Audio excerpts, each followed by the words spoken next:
Jul, Didier Drogba, Tony Parker, il y avait un paquet de stars ce mercredi au Vélodrome pour le match des héros, mais celui qui a fait le plus parler, c'est Samir Nasri, on vous explique pourquoi dans un instant.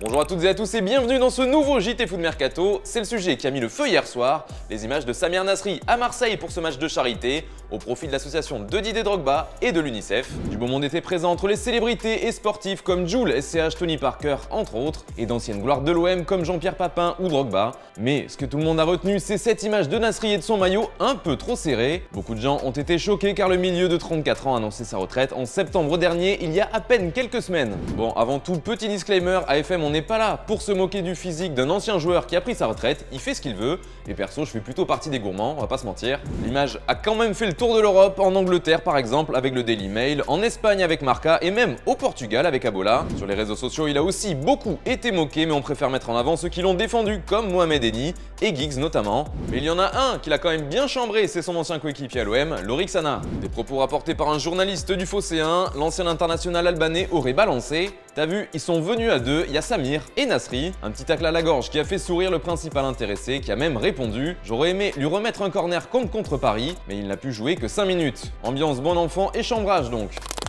Dans le reste de l'actu, on parle du PSG. La question du numéro 9 est plus que jamais dans les têtes des dirigeants parisiens. Et s'il y a eu des hauts et des bas dans ce dossier, la volonté première du PSG est bien de retenir Kylian Mbappé. On vise donc toujours une prolongation de l'attaquant français. Et c'est même l'opération séduction qui est lancée par le biais de Maurizio Pochettino, qui a donné une interview à la Cadena Copé. Il a dit quelle était sa position il y a quelques mois et elle peut changer à l'avenir. Le club a l'espoir et la capacité pour le séduire et lui offrir des outils et des choses pour qu'il soit heureux ici et prenne du plaisir à jouer au football. Il est bien, tranquille, il a beaucoup de personnalité, il est très sociable, il sait ce qu'il veut et adore le football. Il n'a que 22 ans mais il est très mûr, je prends du plaisir à être avec lui. Il est actuellement au niveau de Messi et Cristiano. Kylian est l'un des grands talents, c'est le présent et l'avenir. Mais pour le board parisien, il faut quand même préparer la suite au cas où. Et qui mieux que Haaland pour préparer votre futur? C'est le raisonnement des dirigeants parisiens car selon nos informations, il est la priorité des priorités pour remplacer Mbappé. Et surtout, il y a des discussions entre Paris et son agent Mino Raiola pour un transfert l'été prochain. Mais on vous en a déjà parlé plusieurs fois, il y aura du monde sur ce dossier et une grosse concurrence. Et si ça n'aboutit pas, Paris pourra quand même se consoler avec Robert Lewandowski.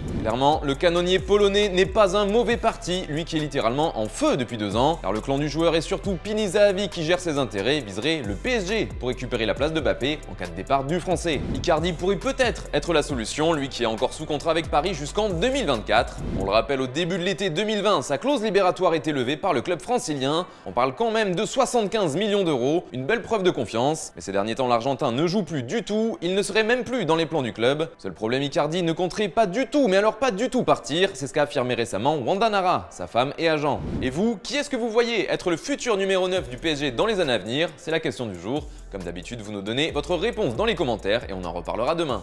Hier, on évoquait un autre attaquant, Olivier Giroud, et vous êtes massivement d'accord pour dire qu'il va revenir en équipe de France. Eh bien, en tout cas, on lui souhaite. On parlait d'Icardi il y a quelques secondes, eh bien il serait sur la liste de Newcastle. Attention, le club anglais vise déjà du lourd. D'après nos informations, Nabil Fekir ferait aussi partie des profils suivis par les Magpies, même si ce dernier a avoué qu'il n'était pas contre l'idée de prolonger l'aventure au Betis. Et parmi les très nombreux noms déjà évoqués dans les journaux, il y a notamment Anthony Martial, Wesley Fofana, Mariano Diaz et bien d'autres encore. D'ailleurs, Amanda Staveley, la nouvelle patronne du club, confirme: Newcastle va frapper fort au prochain mercato. Nous allons investir lourdement, bien entendu, mais nous devons respecter les règles du fair play financier. Nous allons investir autant que nous le pourrons, tout le monde le sait. Voilà, les autres clubs sont prévenus. Et puis c'est officiel, le Barça a prolongé sa pépite Pedri. Lui qui n'a pas encore 19 ans est désormais lié au club catalan jusqu'en 2026. Et surtout, sa clause libératoire est fixée maintenant à 1 milliard d'euros.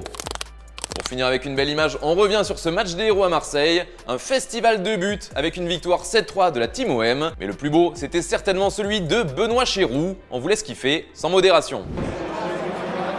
Ah mais comment on joue là? On est 15.